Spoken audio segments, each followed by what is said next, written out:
जब भी हम किसी गंभीर आनुवांशिक बीमारी या जेनेटिक विकार के बारे में बात करते हैं ना, तो आमतौर पर एक बहुत ही निराशाजनक तस्वीर दिमाग में आती है। बिल्कुल ऐसा लगता है कि जो डीएनए में लिख दिया गया है वो तो पत्थर की लकीर है, उसे बदला नहीं जा सकता। हाँ, एग्जैक्टली। लेकिन आज की हमारी इस विस्तृत चर्चा में हम एक ऐसे दावे पर बात करने वाले हैं जो उस पूरी धारणा को ही पलट कर रख देता है। डॉक्टर प्रशांत आसेगांवकर का एक बहुत ही प्रभावशाली बयान है कि ये बीमारी गर्भावस्था के तीसरे महीने में ही टाली जा सकती है। और ये कोई छोटा दावा नहीं है। बिल्कुल नहीं। आज के इस विश्लेषण के लिए हमने जो स्रोत खंगाले हैं उसमें एक बहुत ही महत्वपूर्ण मराठी पुस्तिका शामिल है। ये विश्व थैलेसीमिया दिवस विशेषांक है और इसका सबसे बड़ा दावा यही है कि थैलेसीमिया मेजर जैसी जानलेवा बीमारी को 100% रोका जा सकता है। 100%, मतलब ये एक बहुत ही सशक्त बात है। तो चलिए इस पर गहराई से बात करते हैं और समझते हैं कि इसके पीछे का विज्ञान आखिर है क्या। देखिए, इस पूरी पुस्तिका का जो मूल आधार है ना, वो प्रिवेंटिव मेडिसिन यानी निवारक चिकित्सा पर टिका हुआ है। मेडिकल साइंस में हम अक्सर कहते हैं कि उपचार से बेहतर रोकथाम है। हाँ, और ये सिर्फ कोई मुहावरा नहीं है। एकदम सही। ये सार्वजनिक स्वास्थ्य का सबसे बड़ा हथियार है। जब हम थैलेसीमिया मेजर की बात करते हैं तो लोगों को समझना होगा कि ये कोई ऐसा संक्रमण नहीं है जो हवा या पानी से फैल जाएगा। यानी ये कोई सर्दी, जुकाम या वायरल इन्फेक्शन नहीं है। बिल्कुल नहीं। ये एक ऐसी स्थिति है जो एक निश्चित जैविक प्रक्रिया के तहत बनती है। और मजे की बात यह है कि अब हमने उस प्रक्रिया को पूरी तरह से डिकोड कर लिया है, इसलिए उसे एक सटीक बिंदु पर रोकना अब संभव हो गया है। अच्छा, अगर इसे रोकना संभव है तो सबसे पहले लोगों को ये समझना होगा कि हम असल में रोक किस चीज को रहे हैं। पुस्तिका में थैलेसीमिया मेजर को एक ऑटोसोमल रिसेसिव अनुवांशिक विकार बताया गया है। हाँ, मेडिकल टर्म्स थोड़े भारी लग सकते हैं सुनने में। हाँ, इसीलिए मैं सोच रहा था कि एक इसे आसान उदाहरण से समझते हैं। मान लीजिए कि हमारा शरीर एक बहुत बड़ा रेस्टोरेंट है। ठीक है। और जो हमारे डीएनए है वो एक पुरानी रेसिपी बुक है जो कई पीढ़ियों से चली आ रही है। इस किताब में एक खास सूप बनाने की रेसिपी लिखी है। ये सूप असल में ऑक्सीजन है जो शरीर के हर हिस्से तक पहुंचनी है। बहुत बढ़िया उदाहरण है ये। तो अब इस सूप को ग्राहकों तक पहुंचाने के लिए एक खास तरह की कटोरी चाहिए होती है। इस कटोरी को हम हीमोग्लोबिन कह सकते हैं। बिल्कुल, और इसी कटोरी से वो ऑटोसोमल रिसेसिव वाला जो भारी भरकम शब्द है ना, उसका पूरा ढांचा खड़ा होता है। मैं बताती हूँ कैसे। हाँ प्लीज। तो मान लीजिए कि पिता की जो रेसिपी बुक है उसमें उस कटोरी को बनाने वाले पन्ने पर कोई छपाई की गलती है, मतलब एक टाइपो है। एक टाइपिंग मिस्टेक है। हाँ, लेकिन माता की रेसिपी बुक बिल्कुल सही है। तो जब बच्चा वो कटोरी बनाएगा तो वो माता की सही किताब देखकर एक बेहतरीन कटोरी बना लेगा और सूप आराम से सर्व हो जाएगा। मतलब बच्चे को कोई दिक्कत नहीं होगी? एकदम नहीं, लेकिन सोचिए अगर माता और पिता दोनों की रेसिपी बुक में ठीक उसी पन्ने पर और ठीक वही छपाई की गलती हो तो क्या होगा?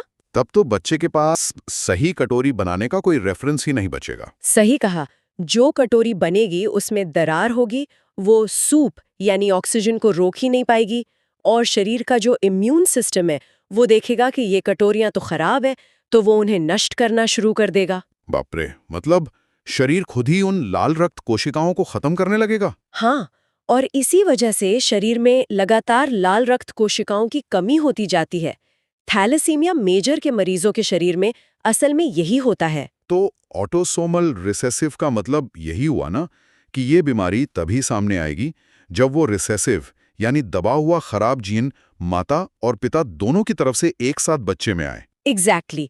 अगर किसी व्यक्ति के पास एक खराब रेसिपी वाला पन्ना है और एक सही पन्ना है तो वो व्यक्ति कैरियर या वाहक कहलाता है। एक मिनट, यहीं पर सबसे बड़ा कंफ्यूजन होता है लोगों को। मैं भी यही सोच रहा था कि क्या वाहक होने का मतलब ये है कि उस इंसान को खुद कोई बीमारी होती है? नहीं, बिल्कुल नहीं। मतलब अगर किसी के पास एक सही जीन है और एक खराब जीन है तो क्या वो आधा बीमार होता है? यही तो इस बीमारी का सबसे दिलचस्प और खतरनाक पहलू है। वास्तविकता इसके एकदम उलट है। थैलेसीमिया के जो कैरियर होते हैं ना, वो बाहर से पूरी तरह स्वस्थ दिखते हैं। अच्छा, उन्हें कोई लक्षण नहीं होते? ना के बराबर। उनके पास जो एक सही जीन होता है ना, वो इतनी पर्याप्त मात्रा में सही हीमोग्लोबिन बना लेता है कि शरीर का काम बिना किसी रुकावट के चलता रहता है। तो उन्हें पता कैसे चलता है? पता चलता ही नहीं है। उन्हें शायद कभी कभार थकान या हल्का एनीमिया महसूस हो, जिसे लोग अक्सर खान-पान की कमी मानकर इग्नोर कर देते हैं।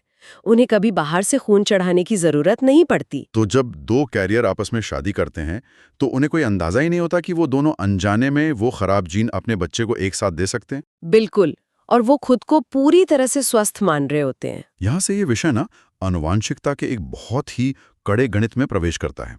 पुस्तिका में इस गणित को 25-50-25 के नियम के रूप में बहुत ही साफ तरीके से समझाया गया है। हाँ, ये सांख्यिकी समझना बहुत जरूरी है। तो जब दो वाहक यानी कैरियर माता पिता बनते हैं तो हर गर्भावस्था में 25% संभावना होती है कि बच्चा थैलेसीमिया मेजर के साथ पैदा होगा। सही है। 50% संभावना होती है कि बच्चा अपने माता पिता की तरह ही कैरियर होगा। हाँ, और 25% चांस है कि बच्चा पूरी तरह से निरोगी होगा। इस नियम को गहराई से समझना इसलिए भी बहुत जरूरी है क्योंकि लोग अक्सर संभावना और गारंटी के बीच कंफ्यूज हो जाते हैं। मतलब वो सोचते हैं कि 4 बच्चे होंगे तो एक कोई बीमारी होगी। हाँ, ये एक बहुत आम गलतफहमी है।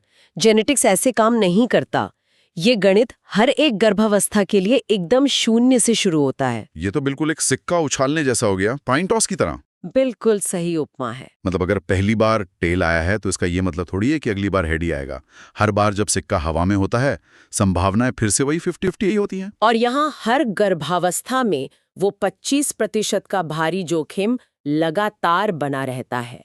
और मेडिकल साइंस के नजरिए से 25% का रिस्क बहुत बड़ा और खौफनाक होता है। बाप रे, हर बार 1/4 खतरा कि बच्चा थैलेसीमिया मेजर का शिकार होगा। इसका मनोवैज्ञानिक और आर्थिक बोझ तो कल्पना से भी परे है। आप सोचिए, एक थैलेसीमिया मेजर वाले बच्चे के शरीर में खून ही नहीं बनता।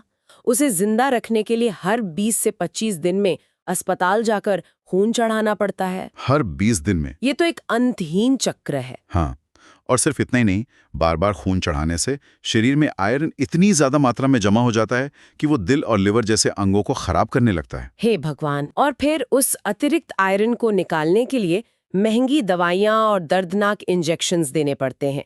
ये पूरे परिवार को भावनात्मक और आर्थिक रूप से निचोड़ देता है। अगर इस 24 घंटे चलने वाले जुए का नतीजा इतना खतरनाक है तो इसे रोकने की क्या रणनीति है? पुस्तिका स्पष्ट रूप से कहती है कि इसे रोका जा सकता है। बिल्कुल रोका जा सकता है।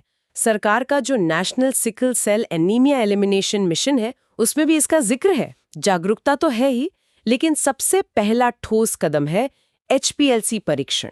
हाँ, मैंने इसके बारे में पढ़ा है। HPLC पुस्तिका के अनुसार हर गर्भवती महिला की पहली तिमाही में HPLC जांच करके उसका कैरियर स्टेटस जानना अनिवार्य है। लेकिन मुझे यहाँ एक बात थोड़ी खटकती है। क्या बात? उसमें स्पष्ट लिखा है कि पहले सिर्फ गर्भवती महिला की HPLC जांच होगी और अगर मां कैरियर है तभी पिता की जांच करना अनिवार्य है। ये थोड़ा पितृसत्तात्मक नहीं लगता? मैं समझ सकती हूँ आप ऐसा क्यों सोच रहे हैं। मतलब समाज में अक्सर देखा जाता है कि प्रजनन से जुड़े मामलों में जांच का पहला बोझ महिला पर ही डाल दिया जाता है। दोनों की एक साथ जांच क्यों नहीं हो सकती? ये सवाल बहुत ही स्वाभाविक और तार्किक है और सामाजिक नजरिए से जायज भी लगता है। लेकिन जब हम इसे मेडिकल रिसोर्स मैनेजमेंट और जेनेटिक्स के विज्ञान से देखते हैं तो इसके पीछे एक बहुत ठोस वजह है। अच्छा, वो क्या? देखिए, याद कीजिए कि बीमारी होने के लिए माता और पिता दोनों का कैरियर होना जरूरी है। हाँ, ये तो हमने अभी समझा। तो अगर किसी जोड़े में सिर्फ पिता कैरियर हैं और माँ एकदम सामान्य है तो बच्चे को कभी भी थैलेसीमिया मेजर हो ही नहीं सकता। हाँ, लॉजिकल है। बच्चा ज्यादा से ज्यादा पिता की तरह कैरियर बनेगा। एग्जैक्टली। और कैरियर तो एक सामान्य जीवन जीता है। तो सार्वजनिक स्वास्थ्य प्रणाली में जहां संसाधनों की कमी होती है, भारत जैसे देश में जहां रोज लाखों महिलाएं गर्भवती होती हैं। हाँ, अगर दोनों का टेस्ट अनिवार्य कर दिया जाए तो लैब्स पर दुगना बोझ पड़ेगा। बिल्कुल। और मान लीजिए पिता का टेस्ट पहले किया जाए और वो कैरियर निकले, लेकिन मां सामान्य हो, तो परिवार में बिना वजह की घबराहट फैल जाएगी, जबकि असल में बच्चे को कोई खतरा है ही नहीं। अब समझ में आया। ये असल में समय और संसाधनों को बचाने का एक बहुत ही स्मार्ट तरीका है। जी, माँ को इस पूरी प्रक्रिया में एक फिल्टर या गार्डनी के रूप में रखा गया है। तो पहला फिल्टर महिला है। अगर उसका टेस्ट नेगेटिव है तो बात वहीं खत्म, बच्चा सुरक्षित है। सही कहा। और अगर वो पॉजिटिव यानी कैरियर आती है, तब सिस्टम अलर्ट हो जाता है और फिर पिता की जांच की जाती है। और अगर पिता भी कैरियर निकलता है तब क्या? तब तो वो 25% वाला खौफनाक गणित शुरू हो जाएगा। बिल्कुल। तब डॉक्टरों को पता चल जाता है कि ये एक हाई रिस्क गर्भावस्था है और यहीं से डॉक्टर आसेगांवकर के उस बयान की अहमियत शुरू होती है जिससे हमने चर्चा शुरू की थी। हाँ, तीसरे महीने में बीमारी को डालना। तो अब जब माता और पिता दोनों कैरियर निकल गए हैं तो ये कैसे पता चलेगा कि गर्भ में जो बच्चा है वो उस 25% वाले हिस्से में है या नहीं? इसके लिए पुस्तिका में जेनेटिक काउंसलिंग के साथ प्रगत जांचों का जिक्र है जिसे हम प्रीनेटल डायग्नोसिस कहते हैं। इसमें भ्रूण का डीएनए चेक किया जाता है। हाँ, पुस्तिका में एक जांच का नाम है CVS, कोरियोनिक विलिस सैंपलिंग, और इसका समय 12वें से 13वें सप्ताह के बीच बताया गया है, जो लगभग तीसरा महीना होता है। हाँ, ये बहुत ही महत्वपूर्ण समय होता है। लेकिन मेरा एक तकनीकी सवाल है, इस जांच में डॉक्टर गर्भनाल या प्लेसेंटा का टुकड़ा निकालते हैं ना, तो प्लेसेंटा की जांच से बच्चे की बीमारी का 100% सटीक पता कैसे चलता है? ये भ्रूण विज्ञान का एक बहुत ही अद्भुत हिस्सा है। देखिए, जब शुक्राणु और अंडाणु मिलते हैं तो वो एक सिंगल सेल बनाते हैं, जाइगोट जिसे कहते हैं। हाँ, फिर वो कोशिका विभाजित होती है 1 से 2, 2 से 4। इस विभाजन के शुरुआती दौर में ही कुछ कोशिकाएं अलग होकर बच्चा बन जाती हैं और कुछ अलग होकर प्लेसेंटा बन जाती हैं। ओह, मतलब दोनों एक ही मूल कोशिका से निकले हैं? बिल्कुल, इसीलिए बच्चे और प्लेसेंटा का डीएनए एकदम समान होता है। तो सीवीएस में डॉक्टर अल्ट्रासाउंड की मदद से बहुत सावधानी से प्लेसेंटा का एक सूक्ष्म हिस्सा लेते हैं और उसका डीएनए टेस्ट करके पूरी गारंटी के साथ बता सकते हैं कि बच्चे को थैलेसीमिया है या नहीं। 100% गारंटी के साथ। ओह, ये तो कमाल की बात है।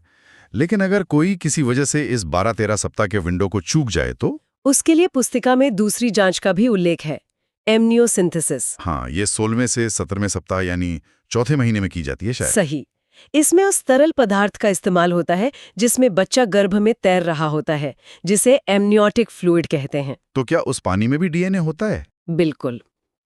बच्चा जब उस पानी में तैरता है तो उसकी त्वचा और अंगों की कुछ कोशिकाएं प्राकृतिक रूप से झड़कर उसमें तैरती रहती हैं। डॉक्टर एक बेहद पतली सुई से थोड़ा सा गर्भ जल निकालते हैं और लैब में उन तैरती हुई कोशिकाओं से बच्चे का डीएनए चेक करते हैं। इन दोनों प्रक्रियाओं को सुनकर एक बात तो साफ है कि ये कोई गली मोहल्ले की पैथोलॉजी लैब में होने वाला ब्लड टेस्ट नहीं है। बिल्कुल नहीं। इसके लिए फीटल मेडिसिन विशेषज्ञों की जरूरत होती है।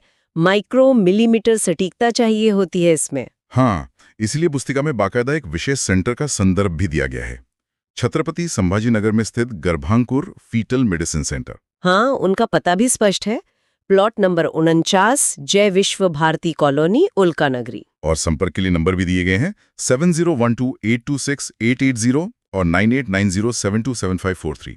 ऐसे सेंटर्स की जानकारी आम लोगों के पास होना बहुत जरूरी है। जरूरी इसलिए भी है क्योंकि यहाँ समय के खिलाफ एक दौड़ चल रही होती है।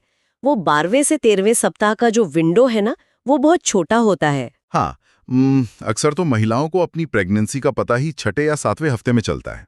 बिल्कुल। फिर डॉक्टर की पहली विजिट, फिर रूटीन जांचें, फिर HPLC टेस्ट रिपोर्ट आने का समय, और अगर पॉजिटिव आई तो फिर पति का टेस्ट। बाप रे, इन सब में तो कई हफ्ते वैसे ही निकल जाएंगे। एग्जैक्टली। इसीलिए ये पूरी जानकारी सिर्फ डॉक्टरों तक सीमित नहीं रहनी चाहिए। आम नागरिकों और स्कूल कॉलेज के छात्रों को इस सख्त समय सीमा का पहले से अंदाजा होना चाहिए, वरना वो CVS जैसी जीवन रक्षक जांच के लिए समय पर पहुंच ही नहीं पाएंगे। सही कहा। जब विज्ञान ने हमें एक ऐसी खिड़की दी है जहां हम एक बच्चे को जीवन भर के दर्द और सुइयों की चुभन से बचा सकते हैं, तो वहां समय पर पहुंचना हमारी जिम्मेदारी है। तो अगर आज की इस पूरी चर्चा को समेटा जाए तो निष्कर्ष बहुत ही साफ है। थैलेसीमिया मेजर कोई ऐसी आफत नहीं है जिसके सामने हमें हार माननी पड़े। बिल्कुल नहीं। ये एक डिकोड की जा चुकी पहेली है। सही समय पर एक सामान्य सा HPLC टेस्ट और जरूरत पड़ने पर CVS या एमनियोसेंटेसिस के जरिए हम इसे पूरी तरह टाल सकते हैं। जीवन भर की पीड़ा चुनने से बेहतर है कि रोकथाम का ये रास्ता चुना जाए। जानकारी होना ही काफी नहीं है, उसका सही समय पर उपयोग करना असली ताकत है। ये लड़ाई ब्लड बैंक की कतारों में नहीं, बल्कि गर्भावस्था के शुरुआती महीनों में जीती जानी चाहिए। बिल्कुल। और चलते चलते मैं एक बहुत ही गहरे मुद्दे पर श्रोताओं का ध्यान खींचना चाहूंगा। हमारे समाज में जब शादियां तय होती हैं तो हम जन्म कुंडलियां मिलाते हैं, ग्रह नक्षत्र देखते हैं, हाँ, आर्थिक स्थिति और पारिवारिक पृष्ठभूमि भी देखते हैं। सब कुछ देखा जाता है। लेकिन जब एक इतनी भयानक आनुवांशिक बीमारी को सिर्फ एक सादे रक्त परीक्षण से रोका जा सकता है, तो फिर शादी से पहले कुंडलियों के साथ जनुकीय अनुकूलता यानी जेनेटिक कंपैटिबिलिटी मिलाना अनिवार्य क्यों नहीं हो सकता? ये एक बहुत ही तगड़ा सवाल है ना? अगर दो लोगों के डीएनए में वो छपाई की गलती एक साथ मौजूद है, तो क्या ये जानना तारों की चाल जानने से ज्यादा जरूरी नहीं है? मुझे लगता है समाज को इस पर गंभीरता से सोचना चाहिए। बिल्कुल। इसी विचारणीय प्रश्न के साथ हम आज के इस गहन विश्लेषण को यहीं विराम देते हैं। इस महत्वपूर्ण विषय को इतनी बारीकी से समझाने के लिए बहुत बहुत धन्यवाद। याद रखिए, इस जानकारी का प्रसार ही सबसे बड़ी रोकथाम है।